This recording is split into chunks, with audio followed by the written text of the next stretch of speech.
वे बजीरगंज विधानसभा में हैं और हमारे साथ राकेश सिसोदिया जी हैं, राकेश कुमार सिसोदिया जी। और आपको बता दें कि बजीरगंज विधानसभा अभी अगर बताया जाए तो बीजेपी के हाथों में है। और हमारे साथ जो दिख रहे हैं ये जनसुराज के कदावर नेता है, लेकिन पहले अगर आप लोग को बता दें इससे पहले कांग्रेस में थे।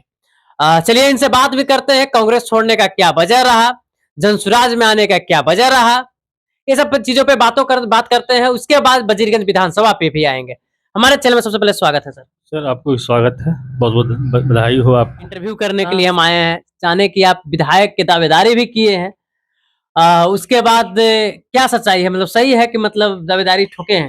जी, हमने तो दावेदारी प्रशांत जी का जो नॉर्म्स है, क्राइटेरिया है, उसके तहत पूरे बिहार में उन्होंने घोषणा किया था कि हमारे यहाँ आप पहले आवेदन दिया जाएगा।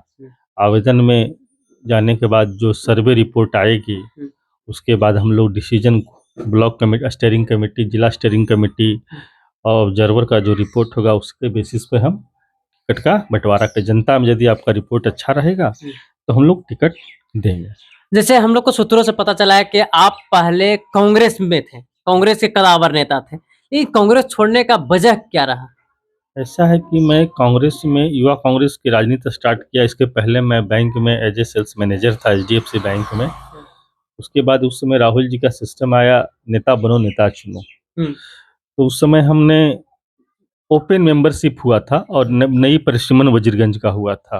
तो उस समय राहुल जी के सिस्टम में केजे राव जो चुनाव आयुक्त हुआ करते थे, उन्होंने हमारे चेयरमैन इलेक्शन कमेटी के थे चुनाव करवाने के लिए। तो हम लोग को लगा कि इससे बेस्ट ऑप्शन नहीं है, किसी को झोला ढोने की ज़रूरत नहीं पड़ेगा। और उस सिस्टम के तहत मैंने यहाँ काम किया और यहाँ वजीरगंज से सिर्फ मैंने 10,000 मेंबरशिप यूथ कांग्रेस का किया और पूरे बिहार में सेकंड हाईएस्ट किए। राहुल जी ने अप्रिशिएट किया। दिल्ली के हमारे राजीव सातो अभी इस दुनिया में नहीं रहे, राज्यसभा सांसद थे, एमपी हिंगोली से थे। उन्होंने हमें अप्रिशिएट किया। जो भी कांग्रेस के लोग थे उन्होंने हमारी कार्य का हाई परफॉर्मेंस मैंने गया जिला से दिया। इसके बाद मैं गया जिला इलेक्टेड कांग्रेस अध्यक्ष रहा, प्रदेश जनरल सेक्रेटरी रहा। 15 में टिकट की दावेदारी थी, प्रबल दावेदारी थी, हमारे बैच के बहुत लोगों को टिकट मिला। मेरे नाम से डब्ल्यूसी तक गया। लेकिन यहाँ ऐसा लगा कि यहाँ की जो परंपरा है, हम लोग एक साधारण परिवार से हैं ना। मेरे पिताजी पॉलिटिक्स में थे, मेरे पिताजी एक जॉब करने वाले थे, हमारी कोई बैकग्राउंड नहीं थी राजनीतिक। यहाँ त्रिपाठी वंशवाद की हमने देखा। जो राहुल जी ने बोला था कि एक वर्करों को तहजीब दी जाएगी, उसके सोच के अनुसार हमने आया। उसकी सोच के अनुसार हम यहाँ अध्यक्ष भी बने, विधानसभा अध्यक्ष भी बने, लोकसभा बने, प्रदेश जनरल सेक्रेटरी भी, अच्छा काम भी किया।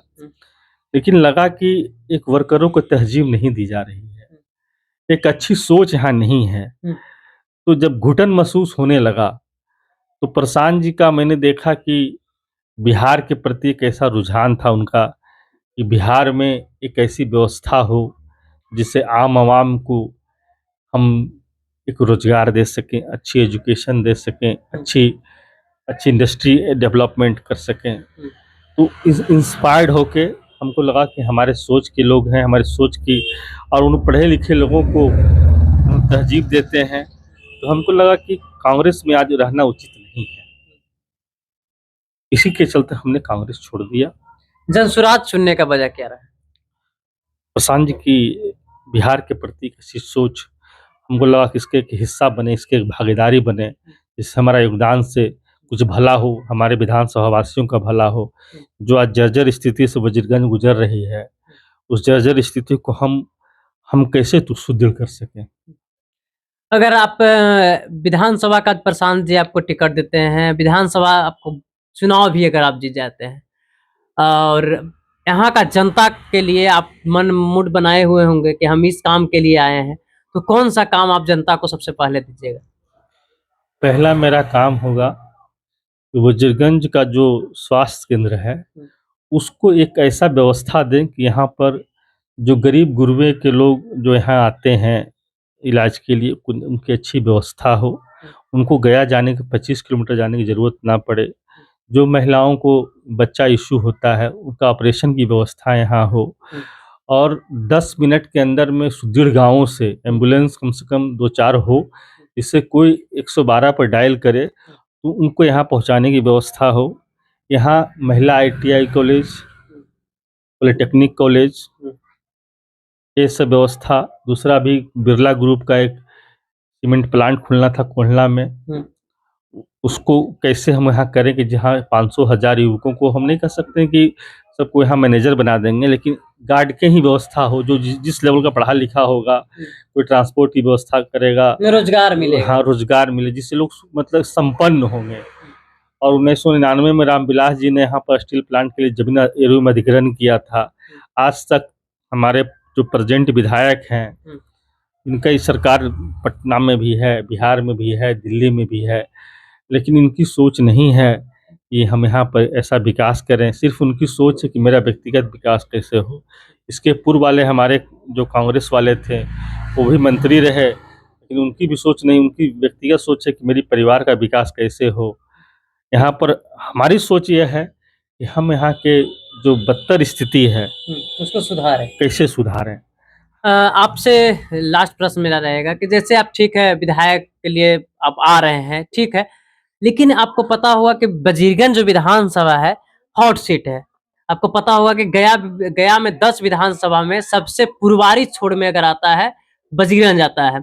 आपको पता होगा कि यहाँ से बीजेपी का गढ़ माना जाता है और राजपूतों का भी गढ़ माना जाता है, लेकिन आपको जो विधायक है उनसे सामना कैसे कीजिएगा आप? ऐसा है कि हमारे साथ जो लोग हैं, एक नए जनरेशन के लोग हैं, और हम जिस परिवार से आते हैं, एक हम साधारण परिवार से हैं।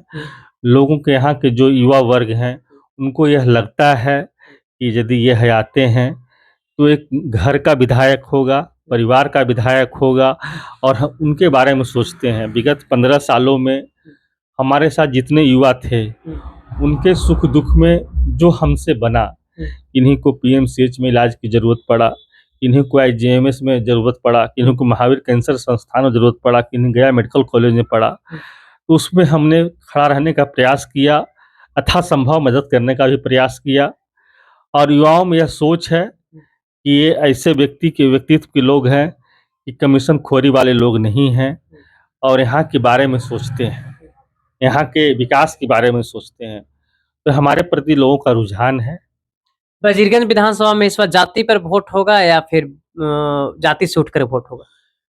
जो आज ऐसा जो गांव-गांव का भ्रमण कर रहे हैं, दौरा कर रहे हैं, इससे तो यह प्रतीत हो रहा है कि जात से लोग ऊपर उठ करके, अभी तक जो बिहार में परिपाटी थी कि हम इस जात के हैं, हम उस अति पिछड़ा हैं, ईबीसी हैं, माइनॉरिटी हैं। इस बार लोगों का मूड है कि हम विकास की बात करें, विकास की चर्चा करें, और जो विकास की भागीदारी में निभाने जा रहे हैं प्रशांत किशोर जी, उसमें कैसे हम प्रशांत किशोर जी को आगे ले जाएं। 11 तारीख का एक बहुत बड़ा आप लोग का 11 अप्रैल का रैली है, उसमें यहाँ से कितना लोगों को मतलब यहाँ से जाने का मीटिंग में बात हुआ होगा कि इस विधानसभा से कितना लोग जाने का संभावना है?